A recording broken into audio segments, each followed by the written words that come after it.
Hello, hello, hello, and welcome back to my channel. If you are new here, I am a woman in my 40s. I am on a journey to pay off a little under $500,000 of debt. I am a wife and I am a mother, and this journey is personal. So let's get into the numbers. So, as of my last update video, which was 1 month ago, here are my numbers. So I had a federal student loan. It's not federal. It used to be federal. Um, but I had a student loan of $17,619.33. I have a private co-signed student loan with a balance of $17,932.03.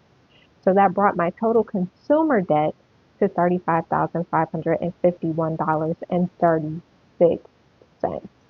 Now, if we add in the mortgage, because I'm trying to pay off every last dime of this debt, that total balance comes to, so my mortgage balance is $462,435.03. And I'm sorry if I repeat myself because I don't remember if I already said that.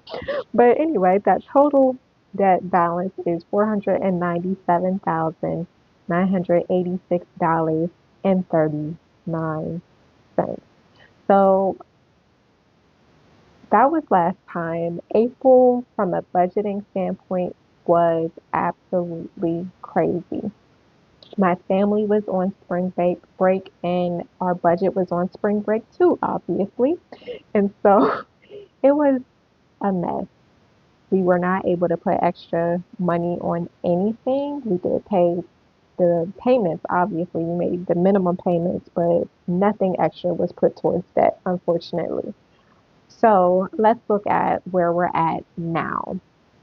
My student loan, this is a screenshot from the website. As you can see, the original balance was $29,125. That is at an interest rate of 4.625%. And the balance now is $17,179.35. My monthly payment is $290.99. I essentially pay the minimum on this. I do um, round it up, you know, because I never pay change. Like if it's 99 cents, I'm going to round it up. But so there's that. I typically make payments every time somebody gets paid. So my last payment was on May 16th, as you can see here. It's for 193 because both me and my husband both got paid the same day, that day. So, and my pay schedule is really weird. I get paid twice per month, but it's not like on a consistent day. Like it's not even on a consistent day of the week. So it's just around the middle of the month and around the end of the month. So I usually know a few days ahead of time when I'm going to get paid. Of course, I have a general idea, but the exact date I usually don't know until a few days ahead of time. But because we both got paid, I doubled up on my payment. And so that's why you see that 193 payment. As you can see with this loan, the bulk of the payment is going to the principal. Um, so, yep, that's it for this loan. Moving on to the private co-signed loan. This is a loan I co-signed for someone. Um, by now, those who are followers of mine know the story. If you are new here, that person is not paying on the loan, so I am paying the totality of the payment because if you don't know with a co-sign loan, if you don't pay or if they don't pay, if the payment's not being made, it's affecting everyone's credit. So I don't want that. So I'm paying, unfortunately. But the balance here is now $17,788.62. And when I give the balances, I'm looking at the principal. I do know, there's unpaid interest on both of these, but um, when I'm saying the balance, I'm saying the unpaid principal. Um, and so now this loan is at 14%. That is a variable rate. It has been higher, it has been lower. Um, but it's been 14% for a few months now, so we'll see what happens with that. I don't know if it's going to go any lower. What I do know is it typically moves when the Feds change the interest rate. So as the Feds have lowered the interest rate, this interest rate has lowered, but this is where it is now. Now, a couple of you have commented about not doing, I know in my last video I mentioned like transferring a portion over this to a 0% credit card. There was a suggestion made to do a personal loan, and that is something that, I can consider right now. Interest rates for those are at like 7 to 8%. Um, and then there was another suggestion to do a 401k loan, which I also strongly consider, and I'm actually all for that. But there's a couple factors that I do want to address that come into play with that. One, I've not been at this job too long. I've been there for a couple years now, but my balance is not enough to cover the full amount of this loan balance. So typically with a 401k loan, you can only take out 50% of your total assets in there. So I'm very close, but I'm not quite there yet. So um, when I get there, that is something for me to strongly consider.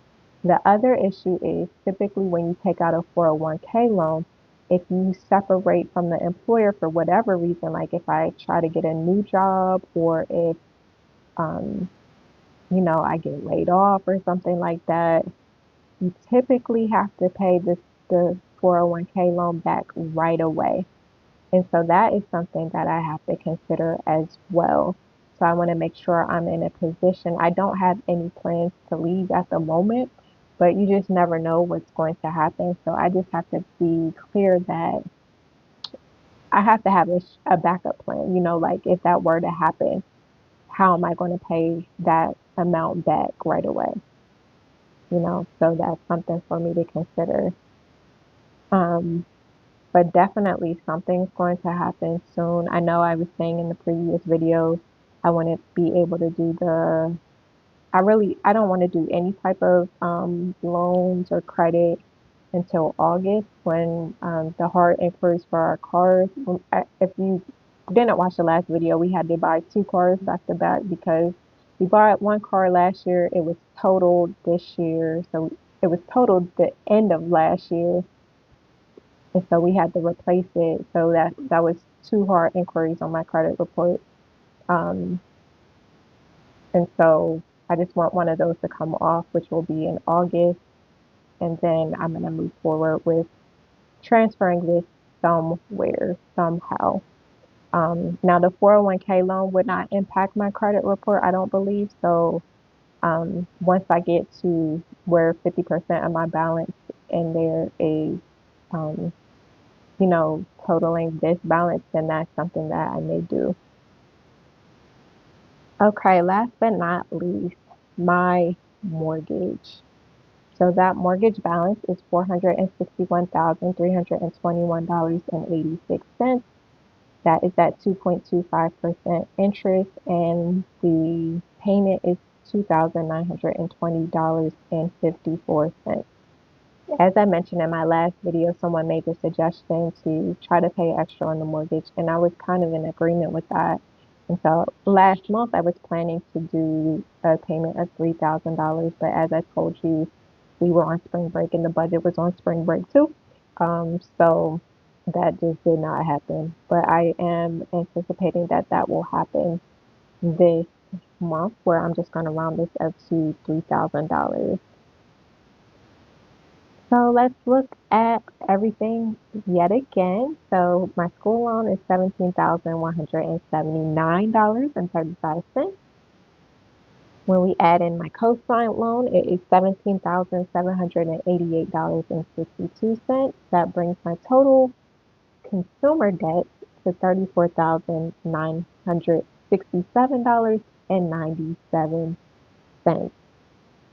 Okay, so if we look at last time, I just want to see how much was paid off from last time. So if we look at where we were before, my consumer debt was at $35,551.36. So that means for consumer debt, I paid off $583.39 since the last video. Now, when we add in the mortgage, that balance is at $461,321.86, and that brings the total debt to $496,289.83. So that's where we are at. That also, if we're looking at the total paid off, that total comes to $1,696.56 paid off since last month.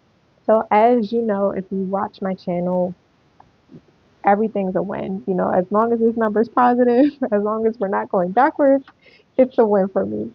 So I am happy that that is where it's at. Hopefully that number, that total paid off number will be a little more next month, but we shall see.